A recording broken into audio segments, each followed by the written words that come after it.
கார்த்திக், இன்னைக்கு நம்ம விருந்தினர் பக்கம் செக்மெண்ட்ல யாரு கெஸ்ட்னு சொல்லிடலாமா? சொல்லிடலாம். ஒயிட் ரோஸ் மற்றும் நிழற்குடை போன்ற வித்தியாசமான திரைப்படங்களின் கதாநாயகன் விஜித் அவர்களே இன்றைய நம் விருந்தினர். Let's welcome actor Vijith. வணக்கம். வணக்கம்.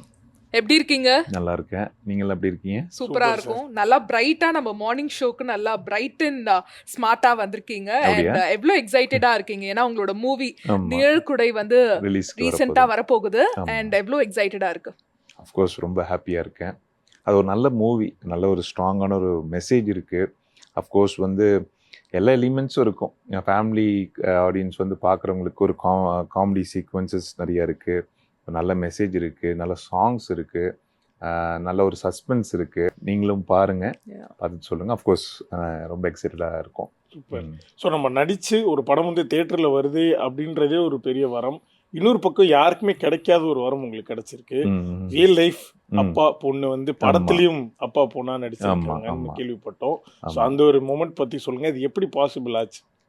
ஆக்சுவலாக இந்த ப்ராஜெக்டில் நான் உள்ளே வந்ததே எனக்கு ரொம்ப ஹாப்பி. ஏன்னா வந்து அதியமான் சாரோட ஸ்கூல் இது. ஆக்சுவலாக அவங்களோட டீம் இவங்க வந்து 30 இயர்ஸ் கழிச்சு தொட்டாசினிங்கி சொர்ணமுகிக்கு அப்புறம் அந்த சேம் டீம் வந்து தேவியானி மேம் வச்சு ஒரு படம் பண்ணுறாங்க. அப்போ அந்த ஸ்கூலுக்குள்ளே நான் என்ட்ரி ஆகிறதே வந்து எனக்கு நான் ரொம்ப லக்கியாக ஃபீல் பண்ணுறேன். அன்றைக்கி எனக்கு ஓகேன்னு சொன்னதுக்கப்புறம் இம்மிடியட்டாக இன்னொரு குட் நியூஸ் என்ன சொன்னாங்கன்னா, சார் இந்த மாதிரி படத்தில் வந்து இந்த மாதிரி கிட்ஸ் ரோல்லாம் இருக்கு இல்லை, உங்களுக்கு தெரியும் இல்லையா, இப்போ ஒரு சின்ன சஜஷன், உங்களோட பொண்ணை நடிக்க வைக்கலாமான்னு கேட்டோன்னே எனக்கு பயங்கர ஹாப்பி. என்னடா இது குட் நியூஸ் மேலே குட் நியூஸ் சொல்லிக்கிட்டே இருக்காங்க அப்படின்ட்டு.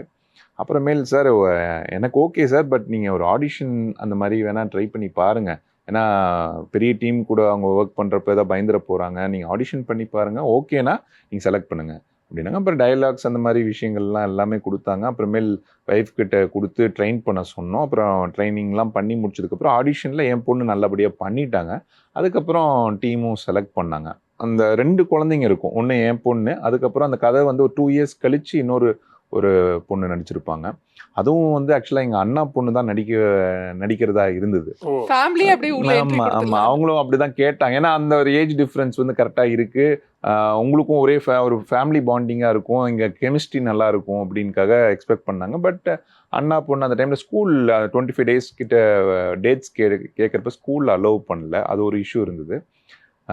ஸோ அதுக்கு பதிலாக இன்னொருத்தங்க நிஹாரிகான்னு சொல்லி அவங்க இந்த ரோல் பண்ணியிருக்காங்க. ஸோ அவங்களும் பியூட்டிஃபுல்லாக இந்த போர்ஷன்ஸ்லாம் நல்லா பண்ணியிருக்காங்க. ஓகே. ஆக்சுவலாக உங்களுக்கு வந்து கேமரா வந்து ரொம்பவே ஃபெமிலியர், ஏன்னா கேமராவை பார்த்து தான் நீங்கள் வந்து டேவே ஸ்டார்ட் பண்ணுவீங்க. பட் குழந்தைக்கு எப்படி இருந்தது? உங்களோட டாட்டருக்கு எப்படி இருந்தது? ஃபர்ஸ்ட் வந்து பயங்கர நர்வஸாக இருந்தாங்களா? அந்த ஃபர்ஸ்ட் டே ஞாபகம் இருக்கா? 2 பேரும் சேர்ந்து வந்து நடிச்ச அந்த தருணம்? எனக்கு உண்மையிலே பயமாக இருந்தது. ஆனால் என் பொண்ணுக்கு சுத்தமாக பயங்கிறதே இல்லை ஆக்சுவலாக.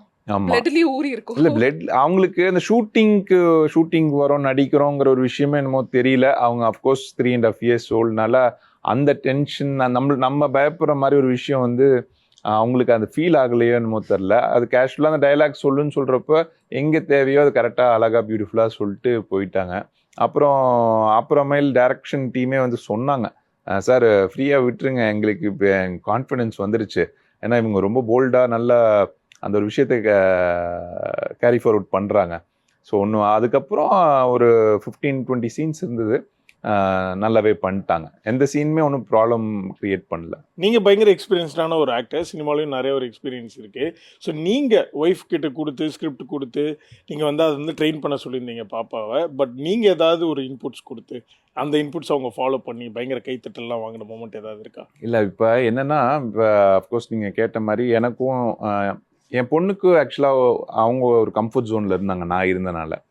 ஸோ அவங்க வந்து வேற யாராவது பண்ணியிருந்தாங்கன்னா மேபி எப்படி ரியாக்ட் பண்ணியிருப்பாங்கன்னு எனக்கு கரெக்டாக தெரில. நான் இருந்தனால அந்த டைலாக்ஸ்லாம் வந்து அப்பா கிட்ட இது இப்படி சொல்லணும் அப்படின்னு ஒரு விஷயம் இருக்கு. இப்போ நானும் கூட அவங்க ஏதாவது மிஸ் பண்ணுற மாதிரி இருந்ததுன்னா நான் கூட இருந்து இந்த மாதிரி சொல்லிடு, இந்த மாதிரி ரியாக்ஷன் கொடு அப்படின்னு ஒரு விஷயம் சொல்கிறப்ப நான் தான் அவங்களுக்கு ஈஸியாக கனெக்ட் ஆயிருச்சு. நான் சொல்கிறப்ப அம்மாவும் சொல்கிறப்ப கரெக்டாக பண்ண ஆரம்பிச்சிட்டாங்க. ஸோ அவங்களுக்கு அஃப்கோர்ஸ் நான் இருந்தனால ரொம்ப ஈஸியராக இருந்துன்னு நினைக்கிறேன். ஸோ ஏதாவது அவங்க ஏதாவது டேக் மிஸ் பண்ணி நீங்க ஏதாவது அவங்க முன்னாடி டேக் மிஸ் பண்ணி வீட்டுக்கு போய் அதை மாத்தி கலாய்ச்சிட்ட மூமெண்ட்லாம் ஏதாவது இருக்கா? டாடி டாடி மிஸ் பண்ணிட்டீங்க அப்படிங்கிற மாதிரிலாம்.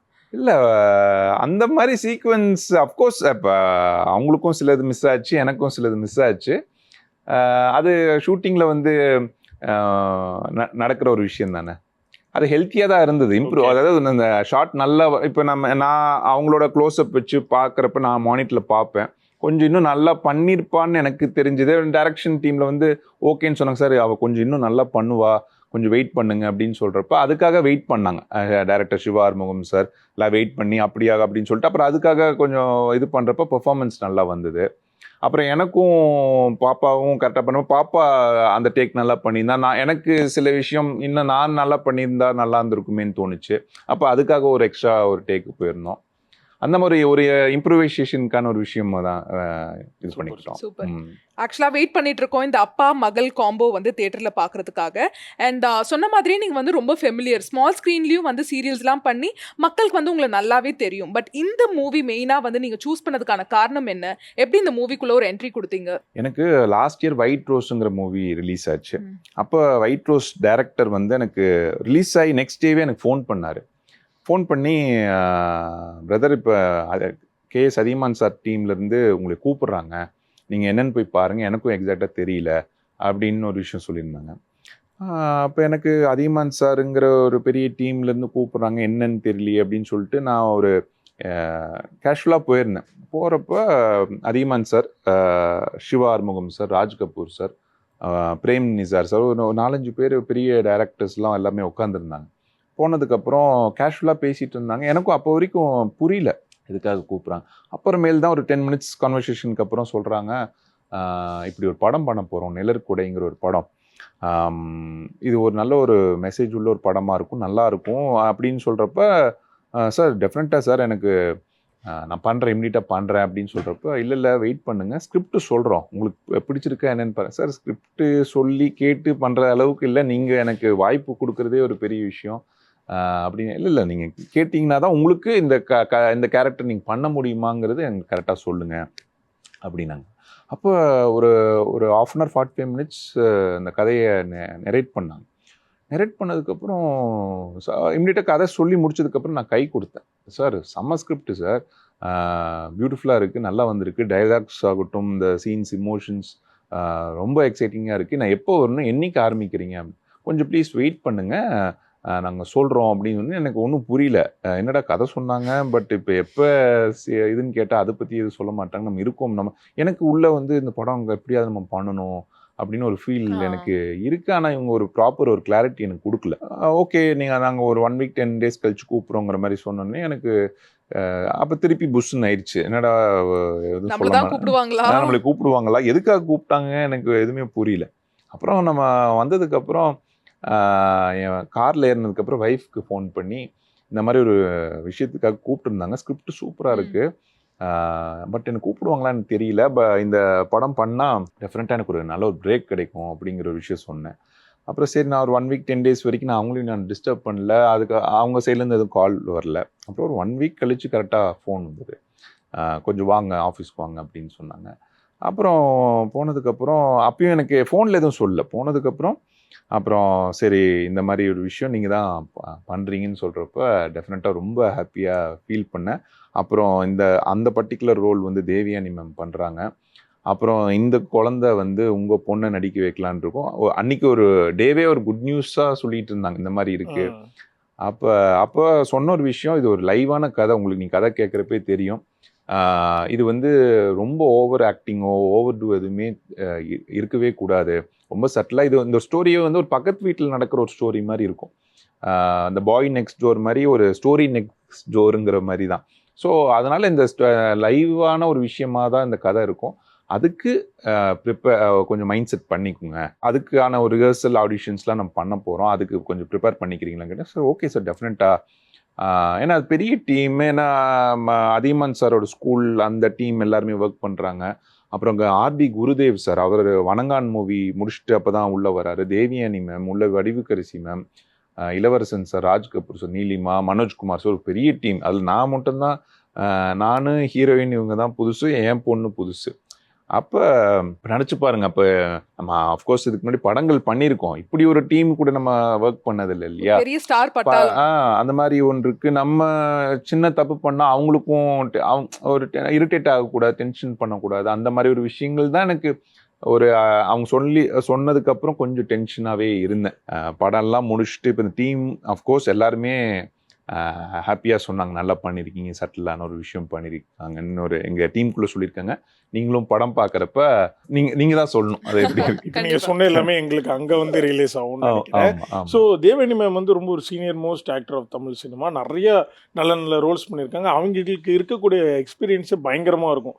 ஸோ அவங்ககிட்டேருந்து நீங்கள் கற்றுக்கிட்ட ஏதாவது ஒரு விஷயம் இந்த படத்தில் ஃப்ரம் தி செட்ஸ் ஆஃப்? இல்லை, கண்டிப்பாக நிறைய விஷயங்கள் இருக்குது. அவங்க பேசிக்கலாக ரொம்ப ஹம்பிள், டவுன் டு எர்த், ஒரு பாசிட்டிவான பர்சன். எல்லாமே பாசிட்டிவாகவே திங்க் பண்ணுவாங்க, பாசிட்டிவாகவே சொல்லுவாங்க. ரொம்ப அதாவது சீனியர் ஆக்டருங்கிற ஒரு விஷயமே அங்கே இருக்கவே இருக்காது. ரொம்ப ஏன்னா நான் வந்து அவங்க கூட காம்பினேஷன் ஃபஸ்ட்டு ஒரு 1 வீக் வந்து எனக்கும் ஹீரோயின் கண்மணி என்னோட பொண்ணு காம்பினேஷன் போயிட்டுருக்கு.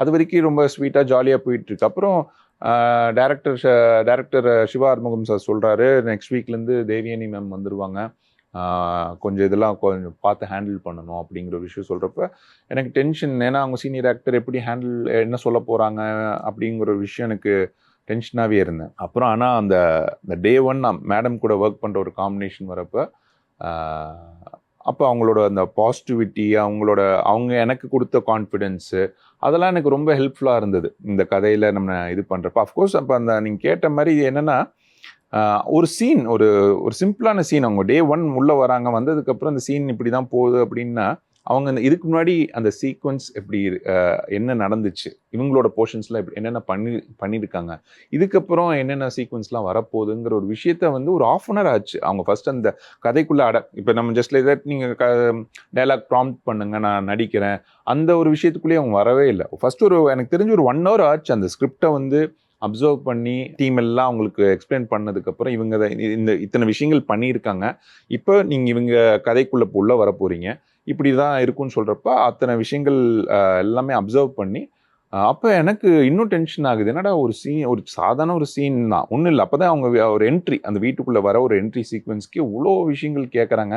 நம்ம போய் நிற்க போகிறோம், நம்ம எதாவது தப்பு பண்ணால் அதை திட்ட போகிறாங்களா அப்படின்னு அந்த டென்ஷன்லாம் இருந்தது. பட் ரொம்ப ஒரு ஸ்மூத்தாக, கூலாக, ஒரு பாசிட்டிவாக அன்றைக்கி அந்த ஹோல் டீமை வந்து நாங்களாம் ஒரு டென்ஷனாக இருந்த ஒரு விஷயத்தை அப்படியே கம்ப்ளீட்டாக ஆஃப் பண்ணிட்டாங்க. எனக்கு அவங்க வந்துட்டு ஒரு விஷயம் சொன்னாங்க, பாசிட்டிவாக சொன்னாங்க, ஒன்றும் டென்ஷன் ஆக வேண்டாம், டேக் போனாலும் நம்ம இன்னொரு தடவை பண்ணிக்கலாம், பெட்டர்மெண்ட்டுக்காக நம்ம என்ன வேணால் பண்ணலாம், எதுக்குமே வரி பண்ணாதீங்க அப்படிங்கிற ஒரு விஷயம் சொல்கிறப்ப எனக்கு கம்ப்ளீட்டாக அந்த பயம், டென்ஷன் எல்லாம் போச்சு. அதுக்கப்புறம் நல்ல எங்களுக்குள்ள ஒரு நல்ல அண்டர்ஸ்டாண்டிங் வந்துருச்சு. அந்த ஒரு ஃபேமிலி படம் மாதிரி எங்களுக்குள்ள ஒரு பாண்டிங் கிடைச்சது. தேவயானி மேம் வந்து ஒரு சின்ன ஒரு அட்வைஸ் மாதிரி கொடுத்தாங்க, நிறைய டேக்ஸ் போனாலும் பரவாயில்ல, பாசிட்டிவா வந்து ஆரம்பிக்கலான்னு. உங்களோட ஆக்டிங் பார்த்து ஏதாவது காம்ப்ளிமெண்ட் கொடுத்தாங்களா அதுக்கப்புறமா? வாவ், என்னமா நடிச்சிருக்கீங்க? சொன்ன மாதிரி அவங்க ரொம்ப பாசிட்டிவான பர்சன். அவங்க வந்து எல்லா சீக்வன்ஸுக்குமே சூப்பர் விஜய், நல்லா பண்ணி, நான் சூப்பராக இருக்கு, நான் பார்த்தேன், உங்கள் ரியாக்ஷன் நல்லா இருக்கு, அது நல்லா இருக்குன்னு சொல்லிக்கிட்டே இருப்பாங்க. அதை நம்ம கேட்க அது வந்து நம்ம உண்மையிலேயே நம்ம அது பண்ணியிருக்கோமா இல்லை என்ன பில்ட் ஆகிட்டே, ஐயோ மேடமே என்ஜாய் பண்ணுறாங்க அப்படின்ட்டு. அது எனக்கு மட்டும் இல்லை, எல்லா ஆக்டர்ஸ்க்கும் அது ஒரு பாசிட்டிவாக சொல்லிகிட்டே இருப்பாங்க. என் பொண்ணு நடிக்கிறப்ப, அந்த நிஹாரிகாங்கிற பொண்ணு நடிக்கிறப்ப, அவங்க பெரிய சீனியர் ஆக்டர், நம்ம டைம் வேஸ்ட் பண்ணக்கூடாதுன்னு பார்த்தா குழந்தைங்க அந்த சீக்வன்ஸ்க்காக வெயிட் பண்ணாங்க. பியூட்டிஃபுல்லாக கொஞ்சம் வெயிட் பண்ணால் நல்ல ரியாக்ஷன்ஸ் கிடைக்கும் அப்படின்னு சில இடத்துலலாம் அவங்க தான் சொன்னாங்க. ஆக்சுவலாக சம்டைம்ஸ் வந்து பாப்பாங்கலாம் தூங்கிட்டு இருப்பாங்க, எழுப்பி கூட்டு வரணுங்கிறப்ப இல்லை எழுப்பாதீங்க, எழுப்பி இது பண்ணனா அவங்க டிஸ்டர்ப்டாக இருப்பாங்க, நம்ம வெயிட் பண்ணுவோம், நம்ம தான் வெயிட் பண்ணணும் அப்படிங்கிற மாதிரி ஒரு விஷயங்கள்லாம் இது பண்ணாங்க. ஓகே, நிழற்குடை படத்தில் வந்து உங்களுக்கு டாக்டர் நடித்தவங்க உங்கள் ரியல் லைஃப் டாக்டர், பட் வந்து ஹீரோயினாக உங்களுக்கு பேரா நடித்தவங்க ரியலாக நடிக்கிற ஒரு ஆக்டர் அவங்க. பட் ஆன் த ஸ்பாட் உங்களுடைய ரியல் லைஃப் ஒய்ஃப் இருந்திருப்பாங்க. அவங்க ஏதாவது பார்த்து இந்த ரொமான்ஸ் சீன்ஸ் அப்போது, ஃபேமிலியாக வர சீன்ஸ் அப்போ ஏதாவது பொசசிவ் ஆகி வீட்டில் சண்டை போட்டு, இல்லை உங்களுக்கு அந்த மூமெண்ட் எப்படி இருந்தது? இல்லை, அது அவங்க பாசிட்டிவாக தான் எடுத்துக்கிட்டாங்க. நீங்கள் விட்டு 2 செகண்ட் பாஸ் வந்து எனக்கு ஏதோ நிறைய விஷயங்களை சொல்லுது, சொல்லாமா வேண்டாமா அப்படின்னு. வீட்டுக்கு போனால் என்ன ஆகும் அப்படின்ட்டு. இல்லை அப்படிலாம் ஒன்றும் இல்லை, அவங்க பாசிட்டிவாக தான் எடுத்துக்கிட்டாங்க. அவங்க சார் எல்லாம் வடிவேல் மாதிரி மூமெண்ட் நடந்துச்சா? இல்லை அந்த மாதிரிலாம் எதுவுமே இல்லை. இல்லை, இன்னும் உங்கள் கெமிஸ்ட்ரி பத்தலன்னு தான் சொன்னாங்க, நல்லா பண்ணுங்க, ரொமான்ஸ் இந்த மாதிரி ஒரு அண்டர்ஸ்டாண்டிங் வைஃப் நான் இருக்கிறேன்னு சொல்லி இதெல்லாம் இது பண்ணாதீங்க.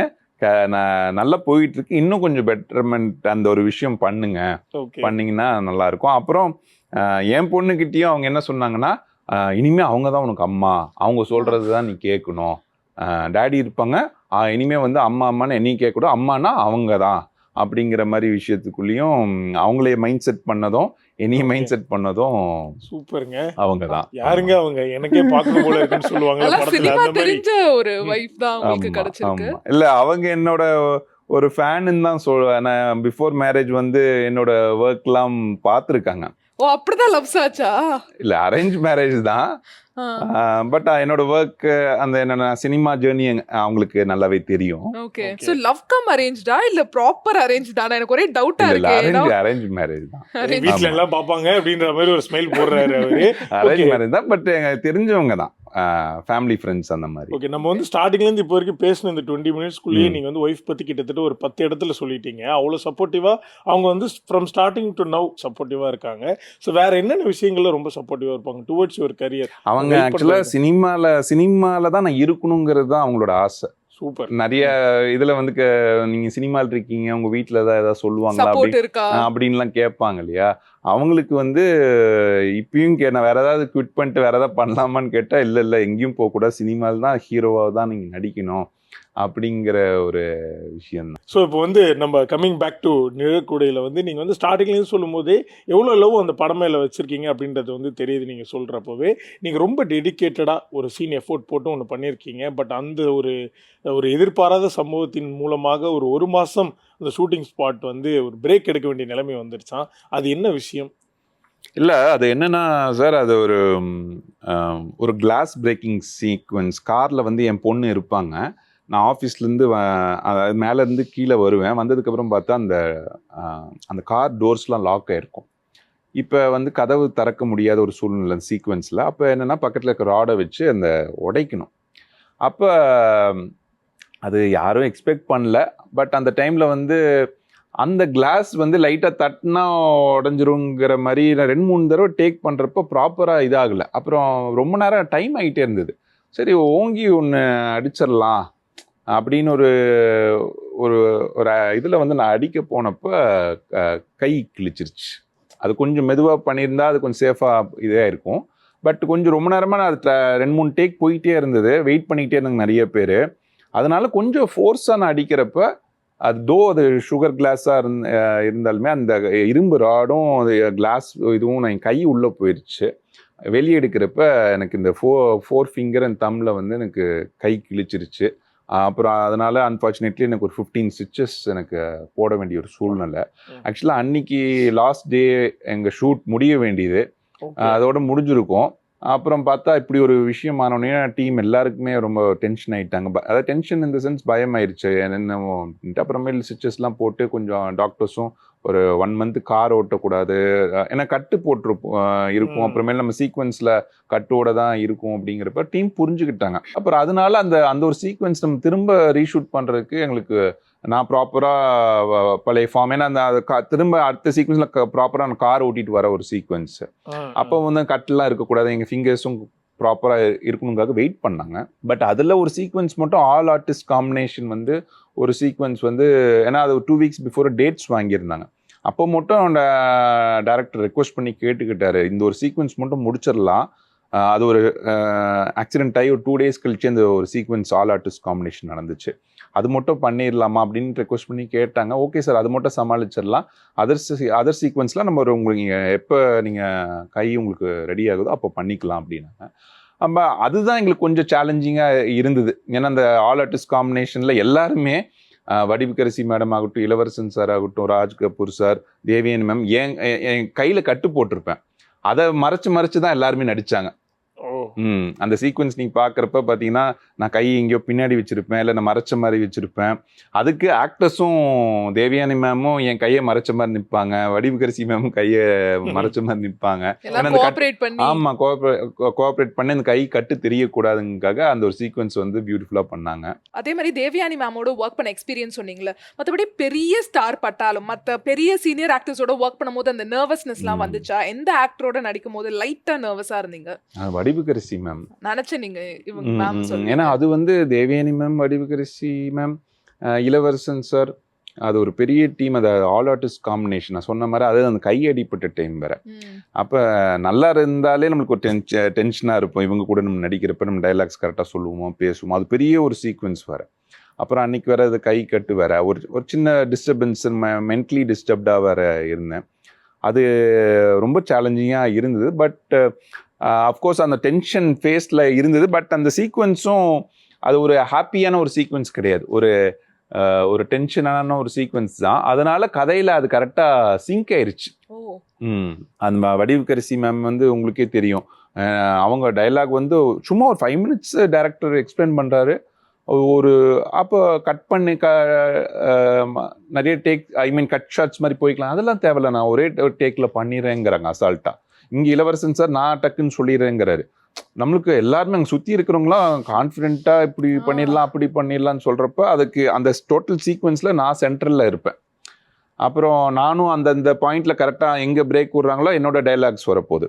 அதுதான் கொஞ்சம் சேலஞ்சிங்காக இருந்தது. பட் அந்த ஹோல் டீம் ரொம்ப சப்போர்ட்டிவாக இருந்தாங்க. இப்போ மிஸ் பண்றீங்களா அந்த மொத்த டீமையும்? ஆமா டெஃபினட்டா. ஓகே, ஏதாவது டச்ல இருந்து அப்பப்போ பேசுறது? ஆமா, ஆல்மோஸ்ட் எல்லாருக்கிட்டையும் நம்ம பேசிட்டு தான் இருக்கோம். நெக்ஸ்ட் இமிடியேட்டா இன்னொரு படம் பண்ணலாம் அப்படிங்கிற ஒரு விஷயமும் பேச்சுவார்த்தையில போயிட்டு. சேம் டீமா? சேம் டீம், ஆமா. ஓகே, பார்ட் 2 இருக்குமோ? பார்ட் 2 இருக்குமான்னு எனக்கு தெரியல. பட் சேம் டீம் கூட நெக்ஸ்ட் வெரி சூன் நீங்க ஒரு படம் பார்க்கலாம். ஸோ இப்போ நிறைய ப்ராக்ரெசிவான ஒரு லிஸ்ட் தான் வச்சிருக்கீங்க. இந்த படமும் வந்து இப்போ ரிலீஸ்க்காக காத்துட்ருக்கு. ஒரு ஆல்மோஸ்ட் நீங்கள் ஒரு வெற்றி நிலையை அடைஞ்சிட்டீங்க. பட் ஃபஸ்ட்டு ஒரு மொமெண்ட் இருந்திருக்குல்ல, நம்ம வந்து சினிமாவுக்கு தான் போகிறோம் அப்படின்னு நீங்கள் தோணின மொமெண்ட், அதுக்காக எடுத்துக்கிட்ட ப்ராசஸ் பற்றி சொல்லுங்கள். நான் நேட்டிவ் ஆஃப் கோயம்புத்தூர். அதுக்கப்புறம் எனக்கு அஃப்கோர்ஸ் எனக்கு சின்ன வயசுலேருந்தே எனக்கு சினிமாவில் நடிக்கணும், ஆக்ட் பண்ணணும், எனக்கு சினிமா சம்மந்தமான ஏதாவது ஒரு விஷயத்துக்குள்ளே பண்ணணுங்கிறது எனக்கு ஸ்கூல் டேஸ்லேருந்து காலேஜ் டேஸ்லேருந்து எனக்கு ரொம்ப இன்ட்ரெஸ்டோடு இருப்பேன். அது நான் கோயம்புத்தூரில் ஸ்கூலிங்லாம் முடிச்சதுக்கப்புறம் நான் மெக்கட்ரானிக்ஸ் இன்ஜினியரிங் முடித்தேன். முடிச்சதுக்கப்புறம் வீட்டில் கேட்குறப்ப அப்பா, அம்மா, அண்ணா ரொம்ப சப்போர்ட்டிவாக இருந்தாங்க இந்த விஷயத்தில். சரி நீ போய் ட்ரை பண்ணு, பார்க்கலாம் அப்படின்னு அவங்க ஃபஸ்ட்டு ஒரு எனர்ஜி பூஸ்ட் கொடுத்தாங்க, போய் ட்ரை பண்ணு அப்படின்னு. ஏன்னா நாங்கள் அப்பா, அம்மா, அண்ணா எல்லாருமே அட்வொகேட்ஸ். அவங்களுக்கு சினிமா பற்றி சுத்தமாக தெரியாது. யாருமே சினிமா பேக்ரவுண்ட் கிடையாது. அவங்களுக்கும் சினிமா சுத்தமாக தெரியாது. சரி எப்படி என்ன பண்ண போகிற அப்படிங்கிறப்ப நீங்கள் எதுவும் கவலைப்படாதீங்க, எனக்கு நீங்கள் பெர்மிஷன் மட்டும் கொடுங்க அப்படின்னு சொல்கிறப்ப அவங்க 3 பேருமே எனக்கு பெர்மிஷன் கொடுத்தாங்க. சரி போய் ட்ரை பண்ணு பார்க்கலாம் அப்படின்னு ஒரு விஷயத்த எனக்கு ரொம்ப ஹெல்ப்ஃபுல்லாக இருந்தாங்க. Very beginning, right from the பிகினிங்லேருந்து இப்போ வரைக்குமே அவங்க எனக்கு ஒரு பின்ன ஒரு பில்லர்ஸ் மாதிரி ஸ்ட்ராங்காக, பேக் போனாக ஒரு பில்லர்ஸாக ஸ்ட்ராங்காக நீ புஷ் பண்ணிக்கிட்டே இருப்பாங்க எல்லா இடத்துலையும். அவங்க இல்லைன்னா நான் இல்லை. ஸோ அப்போ நான் வந்து கோயம்புத்தூர்லேருந்து சென்னைக்கு வந்ததுக்கப்புறம் ப்ரொடக்ஷன் சைடில் வந்து சரி சினிமா எப்படி ஆப்ரேட் ஆகுதுன்னு தெரிஞ்சுக்கணும்னு நினச்சேன். ஒரு ப்ரொடக்ஷன் சைடில் ஸ்டூடியோ 9 ப்ரொடக்ஷனில் நான் எக்ஸிக்யூட்டிவ் ப்ரொடியூசராக ஆனேன்.